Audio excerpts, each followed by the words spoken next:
અહંતા મમતાનું જોયું આ શ્લોકની અંદર, બરાબર. આમ સ્થૂલ શરીર તથા લિંગ શરીર, વાસનાત્મક સૂક્ષ્મ દેહની અહંતા તથા તેનો પરિકર જે ગૃહાદિક તથા પ્રાણ ઇન્દ્રિય વગેરે છે તેમાં મમત્વનો ત્યાગ, હું અને મારું. આપણે ગમે એટલો સત્સંગ કરતા હોઈએ અને હમણાં કોક આવી જાય મારી બંગડી કાઢીને દોડવા માંડે તો સત્સંગ અધૂરો રહે ને, કેવું દોડવા માંડીએ? એનું કારણ શું? હજી આ મારી છે એ મમતા નથી છૂટ્યો. આજે તને કોક આવે બાર તું બૂમો પાડે કે બા મારી સાયકલ લઈ લે છે, તો કેવા દોડીએ છીએ? કારણ કે તું મારો છો. એટલે જ્યાં સુધી મારું અને હું, અરે મને આમ કહેવાય, જો મને આમ કીધું, હું છે હું અને મારું છે ત્યાં સુધી અહંતા મમતા છે, ત્યાં સુધી પ્રભુ કેવું પ્રસન્ન થાવ. એટલે આ બધું છૂટે એટલે ઓટોમેટિક તમને ઠાકોરજી કૃપા કર્યા વિના રહેવાના નથી. આપણામાં છે ને જે મર્યાદા માર્ગ હોય ને એમાં મમતા એટલે માનો પ્રેમ, અને આપણામાં વાત્સલ્ય એટલે માનો પ્રેમ કહેવાય. યશોદાજી જે ઠાકોરજીને કરતા, વાહ ભાઈ વાહ. તેમાં અભિમાન મટી જાય ત્યારે કર્તાપણું તથા ભોગતાપણું મટી જાય. આજે અભિમાન જાય ને એટલે તમારું જીવન સુખી થઈ જાય. મને કેમ આમ કીધું, મારી સાથે આમ વાત નહીં કરવાની, હું આવી ગયો ત્યાં હરી નહીં, ને હરી હોય ત્યાં હું નહીં. એક મ્યાનમાં બે તલવાર ન લે. તમારે તલવાર મ્યાનમાં રાખવી ને તો એક જ લે, કાં હું ને રાખો ને કાં હરીને. તો બાલબોધ આપણને શું કે તમે નક્કી કરી લો તમારે હું ને રાખવો છે કે હરીને રાખવો. એક ઓલી જે ફિરકી હોય એમાં બે પતંગ ના ચગી શકે, એક જ પતંગ ચગી શકે. સાચી વાત છે. ત્યારે જીવ પોતાના સ્વરૂપમાં જ પ્રકાશમાન થાય તે જીવ મુક્ત થયો એમ સાંખ્યાચાર્યોએ કહ્યું છે. ગૌતમ વગેરે ઋષિના મનમાં જેમ વેદ વિરુદ્ધ અંશ છે તેમ સાંખ્યમાં પણ વેદ વિરુદ્ધ અંશ છે. ત્યારે સાંખ્યમાં જે મોક્ષનું પ્રતિપાદન કર્યું છે તેમાં શિષ્ટોનો આદર કેવા પ્રકારે છે, અને ગૌતમ વગેરે જે મોક્ષનું પ્રતિપાદન કર્યું છે તેમાં શિષ્ટજનોનો આદર સર તે જાણવાની ઈચ્છા થાય તો 8મો શ્લોક વાંચો. બોલો વલ્લભાધીશ. હવે આજે કઈ બેઠક આવશે? બહુલાવનની. કઈ? બહુલાવનની. હવે એની ગાયની વાત તો તને ખબર છે. તો એનું મૂળ ક્યાં? કે બહુલાવનની અંદર વલ્લભ પધાર્યા તો બહુલા તળાવ છે, એના કિનારે એટલી સરસ જગ્યા હતી, છોકરનું વૃક્ષ હતું. તો દમલા આપણે અહીંયા પારાયણ કરો છો. 3 દિવસ સુધી પારાયણ કર્યું, બરાબર. અને ત્યાં રહ્યા. ત્યાં એના ગામના બધા બ્રાહ્મણો આવ્યા કે જેરાજ આપ તો સાક્ષાત પૂર્ણ પુરુષોત્તમ છો. અમે અમારા ગામમાં ગાયની પૂજા કરતા હતા. કઈ ગાયની? બહુલા ગાયની. હવે એ અહીંનો જે હાકીમ સુબો છે, યવન મુસલમાન, એને બંધ કરાવ્યું તો આપ કૃપા કરો ને. ત્યારે વલ્લભે કહ્યું એ ગાય કોણ હતી ખબર તમને? એ કે ત્યારે કોણ હતી?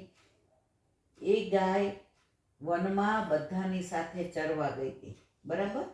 તો ધર્મરાજા એની પરીક્ષા કરવાનું મન થયું. તો ધર્મરાજા સિંહ બનીને આવ્યા, લાયન, કે હું જો. અને ત્યાં ઊભા રહી ગયા. બધી ગાય ગઈ ને બહુલા ગાયને રોકી. એ કે મારે તને ખાઈ જવી છે. એ કે ભાઈ ખાઈ જાજો, તમારો તો શિકાર કરવાનો ધંધો છે, કાંઈ વાંધો નહીં, ખાઈ જાઓ, પણ મારી એક વિનંતી સ્વીકારશો? સવારથી હું ગાય ચરવા ગઈ ને વનમાં, તમારું બછડું ભૂખ્યું છે, હું એને ધવડાવીને આવું ને પછી મને ખાઈ જાજો. તો ગાયની મમતામાં સિંહને એટલું સાચાપણું લાગ્યું, એને એમ થયું કે આ ગાય ખોટું નથી બોલતી. તો એ ગાય ગઈ ને બછડાને ધવરાવીને પાછી આવી. લ્યો ભાઈ, હવે મને ખાઈ જાઓ. ત્યારે સિંહ કે અરે આ ગાય તો જો કેટલી સાચી છે, મરવા માટે કોઈ આવે પાછું. ત્યારે એને મૂળ સ્વરૂપ દેખાડ્યું. ધર્મરાજ પ્રગટ થયા ને કે હું તારા ઉપર પ્રસન્ન છું ને હું તને વરદાન આપું છું કે તું કાયમ પૂજાઈ સયા. અહીંયા બાઠી ગામ, બહુલાવનની નામ મૂળ શું છે? બાઠી. એ કુમુદવનથી 5 કિલોમીટર દૂર છે, જવાય. તો પછી એ ગાયને પૂજવા માંડ્યા બધા, અને પૂજા કરે, ઘાસ ખવડાવે, ચાંદલો કરે, પરિક્રમા કરે, જળ પીવડાવે. હવે ગાય લીલામાં પહોંચી ગઈ. પછી બધા એનું પૂતળું બનાવ્યું, સ્ટેચ્યુ. અત્યારે છો ત્યાં આપણે જાશું જોવા, દર્શન કરવા.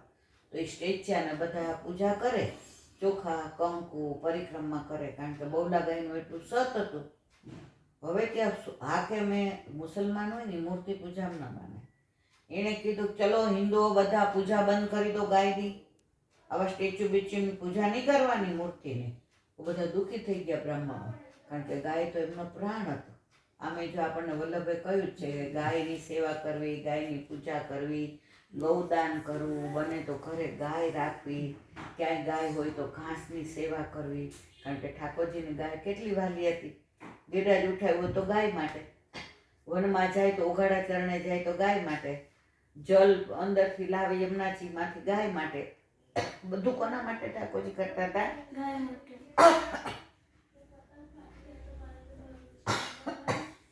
તો પછી એણે કીધું ચલો મૂર્તિ પૂજા બંધ કરો, બંધ કરાવી દીધી. ત્યારે બધા બ્રાહ્મણોએ વલ્લભને કહ્યું કે વલ્લભ આ ગાય પૂજા બંધ કરાવી છે, અમારાથી સહન નથી થતું. તો વલ્લભે સુબાને પૂછ્યું કે ભાઈ કેમ અમારા હિન્દુ સનાતન ધર્મમાં તે ગાયોની પૂજા? તો કે આ ગાય તમારી સ્ટેચ્યુ છે ને મૂર્તિ, એ ઘાસ ખાય ને તો એ કે હું પૂજા કરવા દઉં. વલ્લભ કેવો એવી વાતમાં ના છે? તો વલ્લભે ઘાસ અને દાણા લાવ્યા અને પૂંછ પાસે મૂક્યું. મોઢા પાસે તો બરાબર, આમ પૂંછ પાસે મૂક્યું.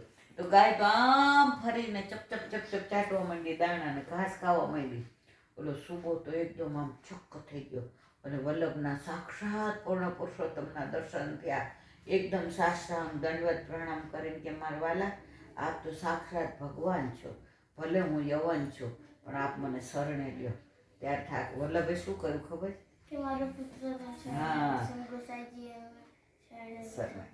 તો એને શું કહ્યું કે તને અત્યારે હું શરણે નહીં લઉં, કારણ કે તે ગૌ પૂજાની ના પાડી હતી, એટલે એક જન્મનો તને અંતરાય થશે. તને આવતા જન્મમાં મારો પુત્ર શરણે લેશે. તો આવતા જન્મમાં એ ગોપાલપુરમાં શું કોણ બન્યો? મીહા ઢીમર. મીહા ઢીમર. અને પછી ગુસાઈજી એને શરણે લીધો અને બાળકૃષ્ણજીનું સ્વરૂપ પધરાવી દીધું. એ સ્વરૂપ આજે રાજા ઠાકોરના મંદિરમાં નવનીત પ્રિયાજીની બાજુમાં બિરાજે છે.